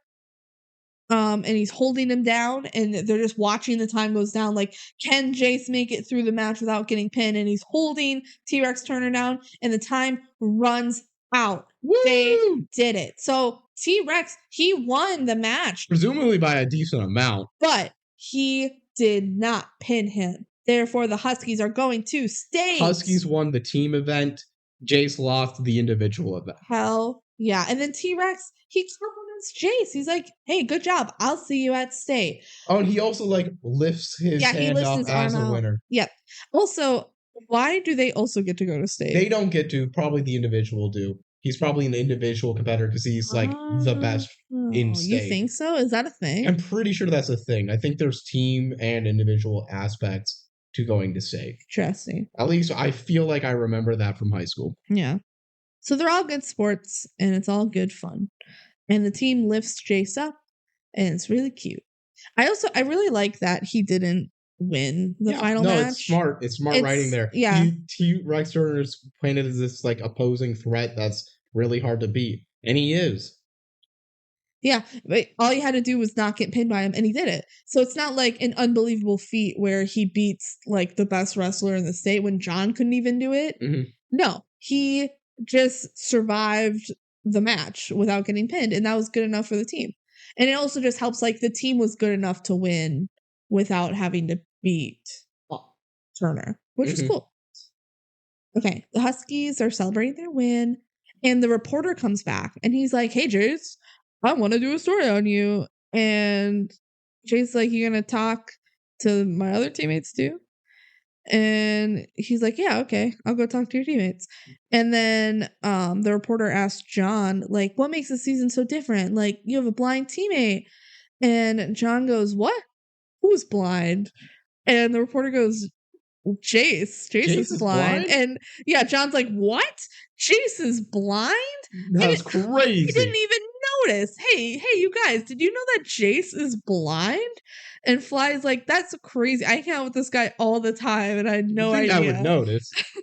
And then John is like, "Sorry, man, guess you should do more research." Just choose them away. And then they just shoo him away. Like, they don't get to have the article. It's really funny. Okay, so then after all the fuss, Jace meets up with his parents and Mary Beth.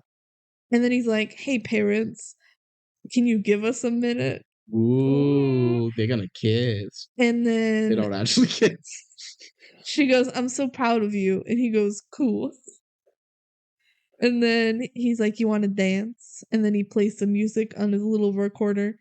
And they like actually do the little ballroom dance this time. Mm-hmm. And she's like, "You're a good dancer." And he's like, "You just gotta feel the flow." And then they dance in the gym, and it's the end of the movie. Aww. Except cute. We also get going to the mat. It's matter of fact. So this was the era of Disney Channel original movies where they would have a little song in the credits. Nothing beats 13th Year. Oh my gosh, we'll talk about 13th Year later. But we should just post this video, like this song, because this is lost media, this song, basically. Go into the and mat. It's such a cringe song. It's really funny. They also did it in like Full Court Miracle. Yeah. Yeah, they've done it in multiple ones where they have specific. They did it for Brink as well. Yeah.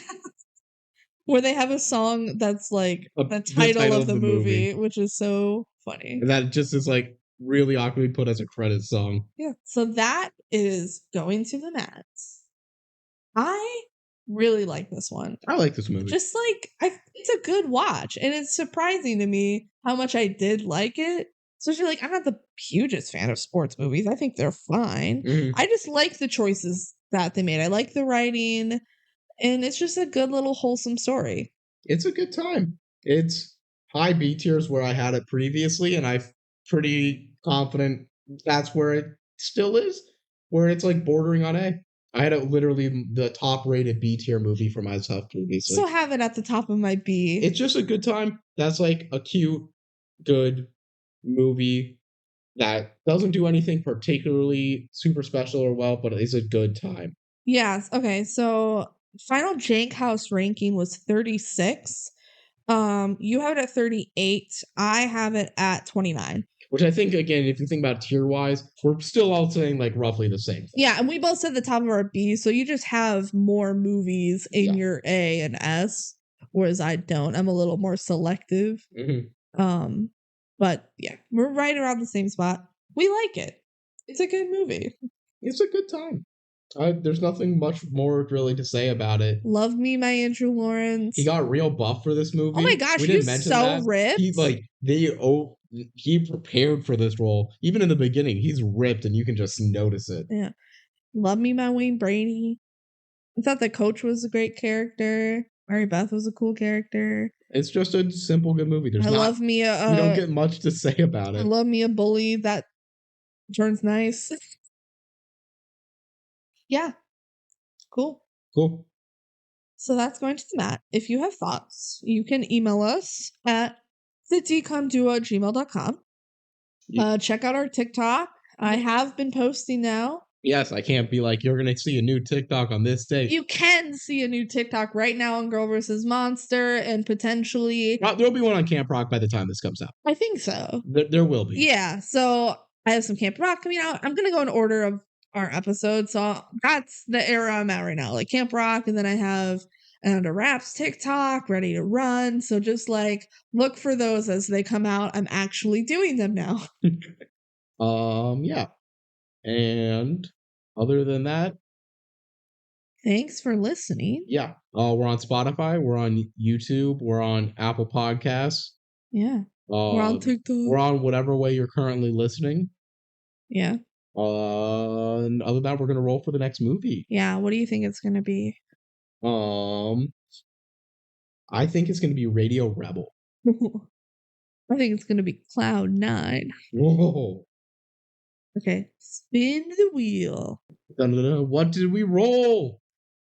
Don't look under the bed. Don't look under the bed. Ooh, spooky. Very appropriate for spooky season. Yes.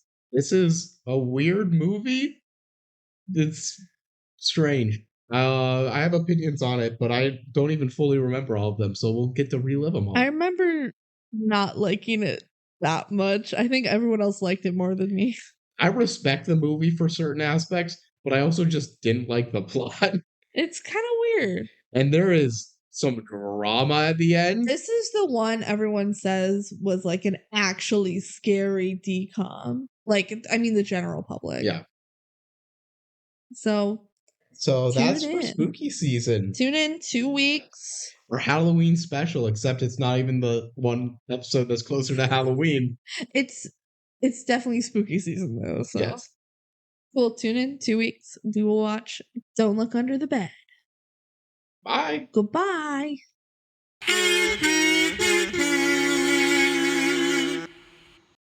Scenes from our next episode. The boogeyman. The boogeyman is under the bed. I'm okay, but I'm not happy. Wait, is she gonna kiss? Well, he's a figment of her imagination. There's no possible way they could be together. Did they just kiss? Wait, I gotta ship it though. She kissed the boogeyman. Spoiler. Wait, that's not even her own boogeyman. That's someone else. No, it's her brother's. She kissed her brother's boogeyman. Yes. So weird.